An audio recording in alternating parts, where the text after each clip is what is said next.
Mohsin's work and that of folks like Lee Krishnan from Mumbai, who's here, and a number of other people in this call, are the reason we launched the Breadloaf International Peace Literacy Network.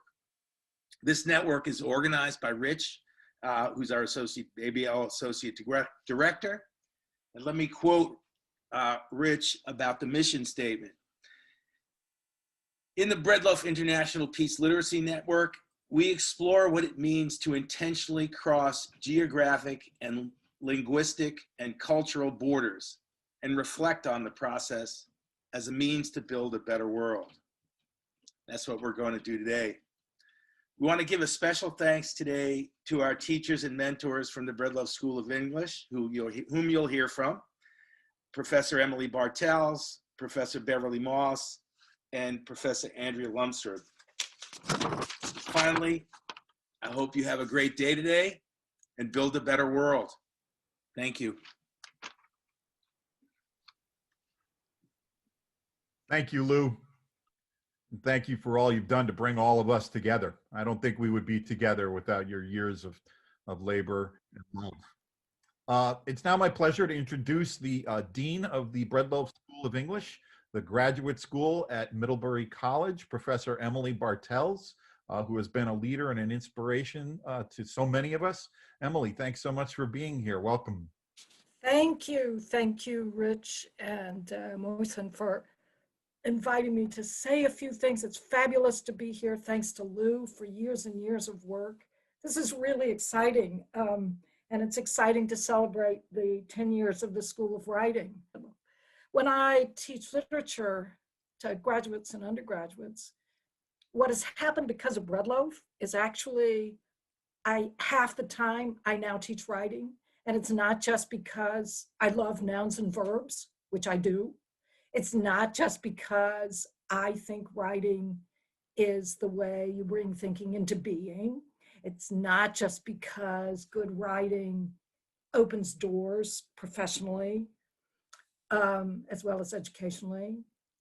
It's because writing gives us the means to shape and claim our own and honor our own history. So I think it's one of the most important things we could ever do. And that's as somebody who was trained as sort of a lit scholar to read and read and read. And then, you do the papers.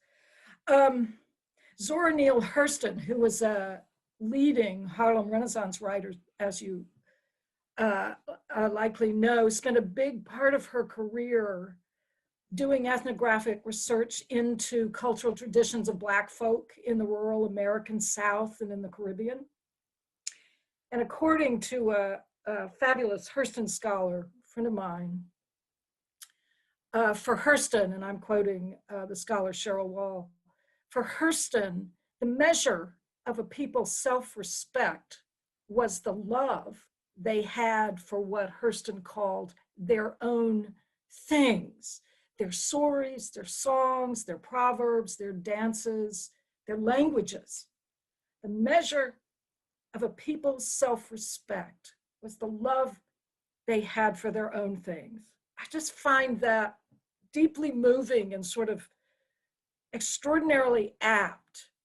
From where I sit, the whole point of reading and studying literature at Breadloaf, at Rutgers, and schools around the world is that it allows us to step outside ourselves, our habits, our histories, and walk around in others' lives and cultures and moments and see from their perspectives.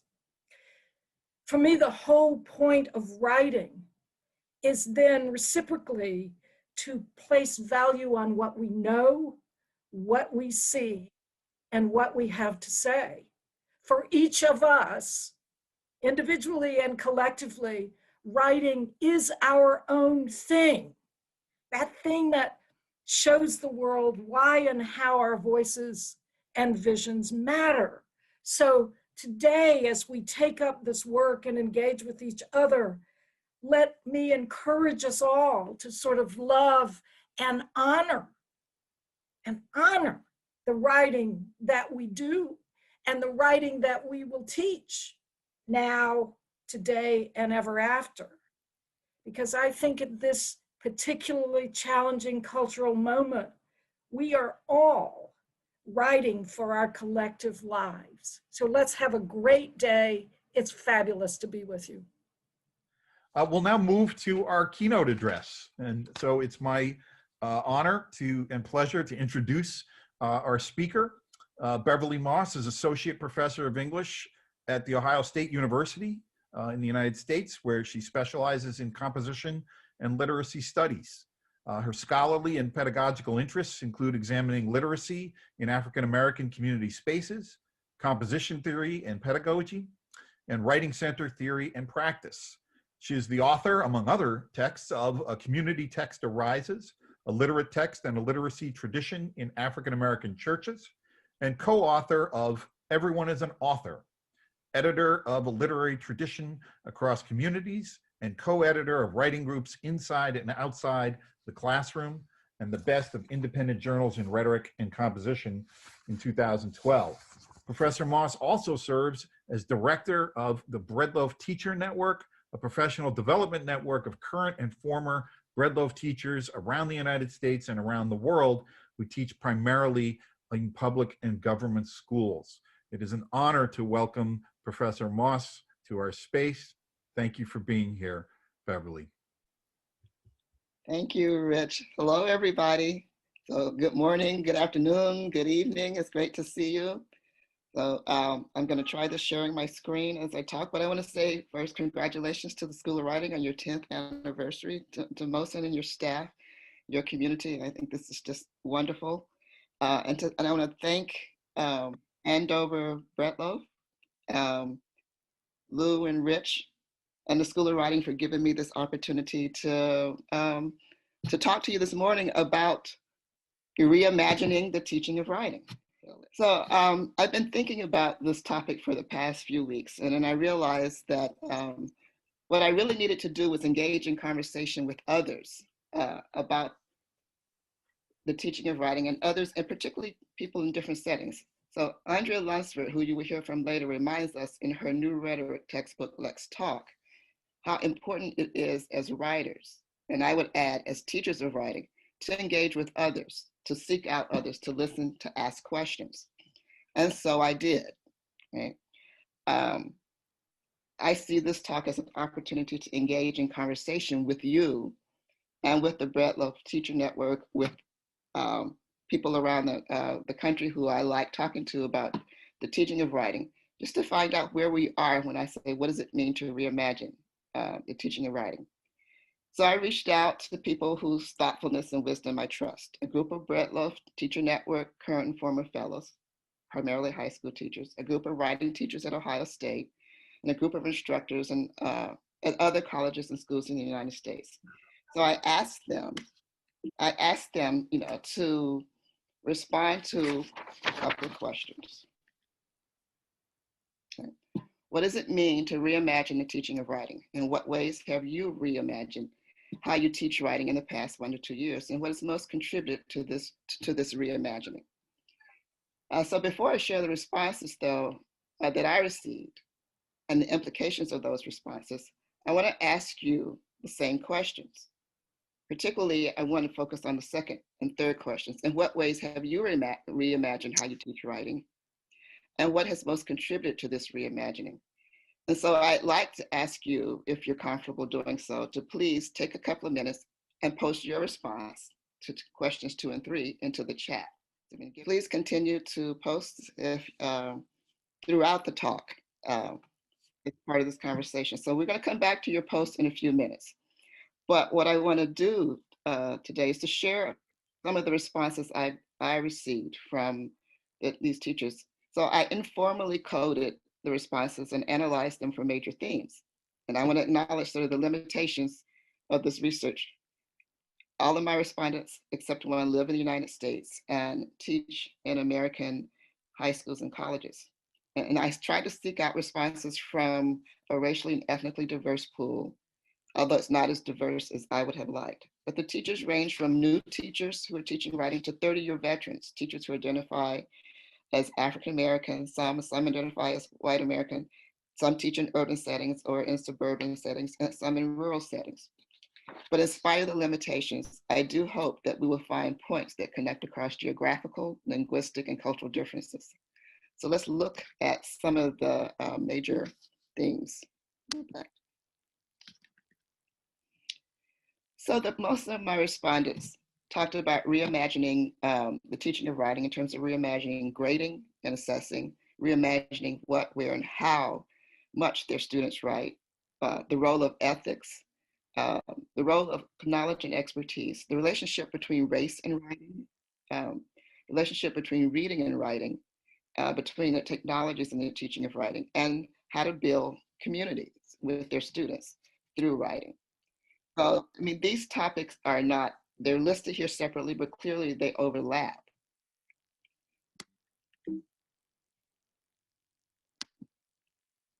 So then to the third question, or what has most contributed to this reimagining, which is, I see as the exigence for change question. Teachers really were dissatisfied with their previous practices. So that was one of the reasons they were reimagining. The pandemic, of course, was a reason. They were concerned about the prevalence of misinformation and lies in the public sphere. Right? They were concerned about combating racism and injustice. About their students' progress and well-being, particularly their students' mental health and how their students understood the power of their own voices. Some of them wanted to focus on social justice, and others of them wanted to establish a stronger connection to the communities from which their students come or where their students live. For the purposes of this talk, I'm just going to focus on a few of the responses. And so it's probably not a surprise to many of you that COVID-19 and issues of racial injustice and racial inequities and the current political and social unrest are the backdrops for some of the reimaginings that's taking place among teachers in the US. What's interesting, though, is that most of them were prompted by the opportunity to just reflect on their teaching, to reflect on the context in which they and their students live and learn, and to want to help their students do their best work, to help their students connect with the ethics and values that matter to the students and that matter to the communities that they live in. So how do we help each other find ways to reimagine teaching writing in a way that gets at the kind of teaching that feeds the souls of teachers and students? Well, I think it's through conferences like these and conversations with other teachers. None of the responses that I've highlighted present any radical new way of teaching, particularly any radical new way of teaching writing. They focus on writing teachers, though, who are engaging in reflection and ethical behavior. It's what you see in Andover Breadloaf in the School of Writing, the Breadloaf Teachers Network. It's what you see in your own teaching. So what can we as teachers do as a guide to reimagining our teaching of writing?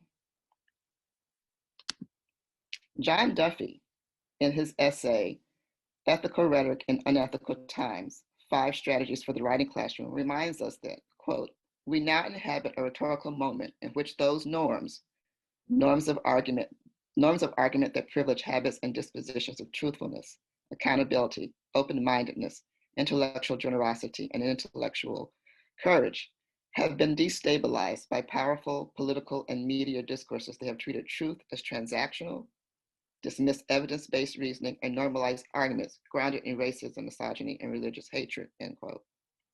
Duffy gives us 5 strategies. Teach situations, not rules. Name the behaviors you want to see.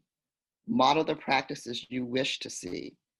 Exemplars, exemplars, exemplars. Who are the exemplars who do the first 3 things? And embrace dissensus.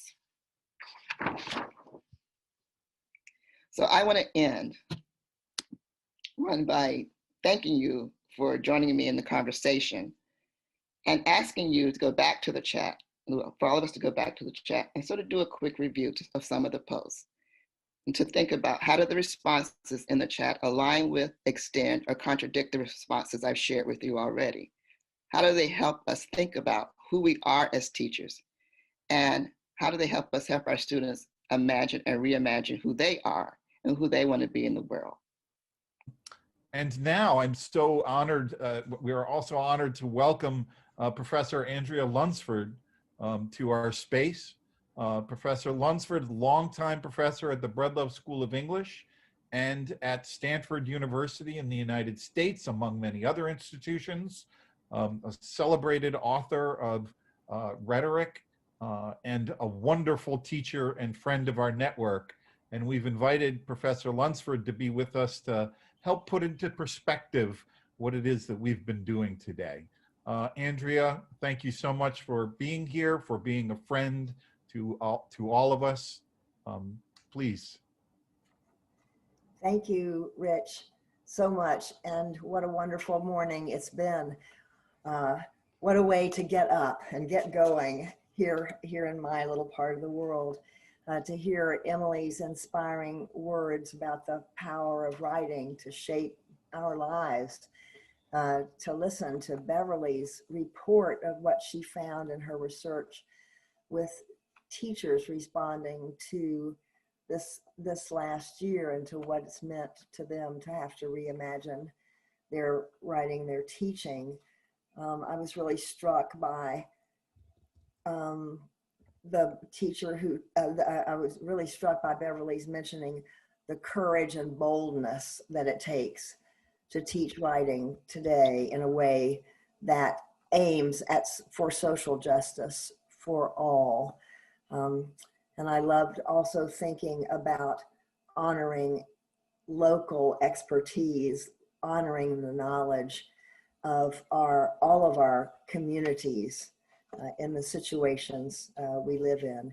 And I just came from Heneda's fabulous workshop where we did some great writing about who raised us, who and what raised us, where we came from and what our memories are. So this has already been an incredibly rich couple of hours for me. And I'm thinking a lot since Mosen invited me to join you about what it does mean to reimagine writing. And I guess I just finally came to the conclusion that we really know a good bit about reimagining writing from work that colleagues have done in the last years. And so I just wanted to say a little bit about, I'm going to talk about just briefly about three different people and sets of research that I think have shown us how we can reimagine writing going forward. And the first person I want to turn to is my colleague Adam Banks, who's the director of the program in Writing and Rhetoric at Stanford, and who taught with us at Breedlove for one wonderful summer. And Adam is the co-author of a book called On African American Rhetoric. He's a brilliant scholar and thinker, but also speaker. And in his 2015 chair's address to the Conference on College Composition and Communication, he gave a performance for the ages. If you haven't seen, it's available on YouTube. So I can only give a very pale description of it's really worth watching. But I think in that presentation, he was reimagining writing a lot. His talk was called "Ain't No Wall Behind the Sky, Baby: Funk, Flight, and Freedom." And he meditated on those three words: funk, flight, taking flight, and freedom during his presentation. His message was about a reimagined writing that is messy, expansive, uncontainable. He said over and over again, we should not play it safe in writing, in teaching, in our lives. He says playing it safe has never saved us. Playing it safe will never save us from anything. We have to dare, we have to reach for the stars in our own ways of knowing and our own ways of speaking and writing. And about maybe a third of the way into his presentation, he said he wanted to take the opportunity on this occasion to formally retire the essay. And he spoke directly to the essay, saying, "We have loved you for a long time. We honor you.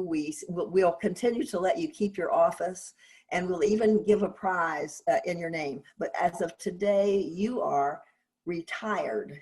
And in your place," he said, "we are going to say it's time for exploration, for experimentation. It's time to create and risk. It's time to write graffiti on the walls and color outside the lines." So he was imagining, and of course by essay, he meant the school essay, the 5-paragraph theme essay. And he was imagining going way beyond that. And of course, our students have been doing that and showing us how to go beyond it and to reach for those stars, to reach for the funk and the flight and the freedom that Adam was urging us to embrace. I heard a lot of that this morning, especially in our workshop with Haneda. Excuse me. A second person I want to point to and who has taught me recently to reimagine writing is Lou Maraj, M-A-R-A-J. He is from Trinidad, teaching now at the University of Pittsburgh, and he's just published a book in the last 6 months called Black or Right, Anti-Racist Campus Rhetorics, Black or Right, Anti-Racist Campus Rhetorics. And I read it. I'm having some trouble with my eyes lately, and the type was so small in the book that I got a magnifying lamp that I could hold the book under, a lamp meant for people who do fine needlework, which I do not do. But with that lamp, I was able to, I was just mesmerized by Lou's book.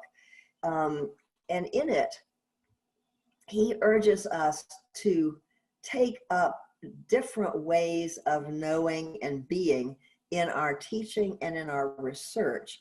And he talks especially about 4 practices that we can undertake. The first of which he calls an auto-ethnographical approach. And as Beverly was saying, she's an ethnographer, and Lou would say he wants to be an auto-ethnographer, and he wants his students to be auto-ethnographers. He says he wants to use African indigenous methodological self-knowledge in his teaching and his writing. So, and he gives brilliant examples throughout the book of this kind of writing by his students. So honoring different traditions, honoring different methods than have traditionally been turned to in writing classrooms. The second practice that he talks about, he devotes an entire chapter to hashtagging. And he calls hashtagging our modern commonplace book.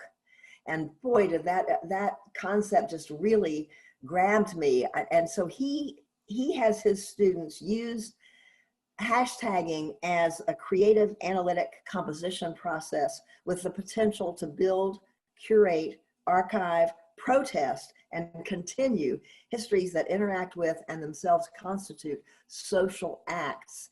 And he has his students building whole archives of hashtags and networks, the dense networks of that this hashtagging brings to his classrooms. I thought, boy, if I get to teach another class, that's going to be at the top of my list of ways to reimagine writing, as hashtagging as a modern commonplace book. He also talks about doing what he calls intercontextual reading. That is looking at any text or any situation in the dense web of associations around it. And he uses a brilliant example of, excuse me, 3 events that happened around literacy at Ohio State. And he reads them all in context of one another. It's a brilliant unpacking of these events. And I learned so much from that. And finally, he talks about practicing rhetorical reclamations. And I want to read his definition of that. He says rhetorical reclamations are acts of turning stigmatizing, racialized attention mapped onto Black identities back onto the gaze of historically white institutions to publicly question and critique their power in moments of fracture. Again, he gives brilliant examples of rhetorical reclamations that took place when he was a student at Ohio State and now at his home institution of Pittsburgh. He points out that he has been always, since leaving Trinidad, in primarily white institutions. And he is interested in and devoted to the idea of helping students turn the gaze back on those institutions and let them see themselves in the light of what he calls rhetorical reclamations. I think that's a reinventing of writing for me. And finally, I want to mention some research that I've just run across in the last month, actually. It's being done by a man named Yuri Hassan at Harvard. And he focuses on listening. And we have talked so much about it at Red Loaf and at Red Loaf Andover about the role that listening plays in not just in teaching and communicating, but in our lives as a whole. Well, Hassan's team has worked on listening. I'm sorry, I said he was at Harvard. He's at Princeton. I'm sorry. He says that public listening is a way to open up the possibility of new outcomes, new opinions, and new understandings of others, even as it also recognizes the nervousness, fear, and hesitation that must inform our listening practices. So he's interested in public listening, also in what he calls personal listening. But in this research, he makes a really strong case for the power of stories, as well as the importance of listening to them. So he's all about telling stories and listening to stories. So he did a really intense and lengthy series of experiments involving brain scans of people telling and listening to stories. The researchers studied the brain scans of speakers and listeners over time and in different configurations.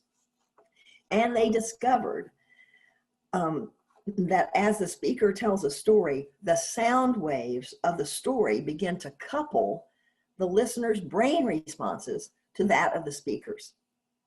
Let's think about that for a minute. In these experiments, sometimes the speaker told the story as written, or told the story as made by that person. Sometimes they would tell it backwards, read it backwards, or read it in random order, some kind of scrambled ways. And while some minor coupling of brainwaves still occurred, even in those scrambled sequences, it was cursory. It seemed like the narrative structure needed to hold in order for really strong coupling to take place with between these brains. In Hassan's words, the better the listener's understanding of the speaker's story, the stronger the similarity between the two brains.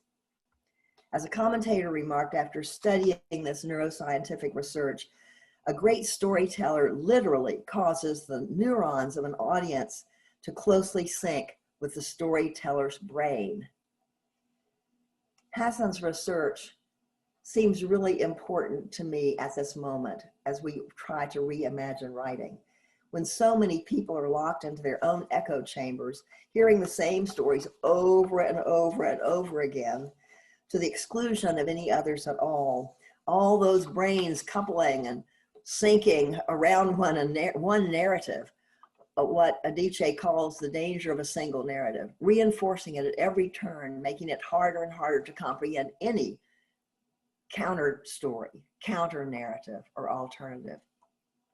People in these echo chambers build common ground with one another, all right, but that very fact then keeps them from establishing common ground with anybody outside that chamber, or to communicate and share ideas effectively with people outside of it. They turn away from stories representing different points of view and effectively prevent communication, which of course relies on finding some common ground to stand on. This just electrified me in terms of thinking about our commitment to story, our commitment to narrative, and to sharing stories. Listening to stories, it turns out, brings us very close to the person telling the story, brings us into a possibility of not just hearing, but understanding. And I think that's just such a powerful and inspiring lesson for us as we try to reimagine writing.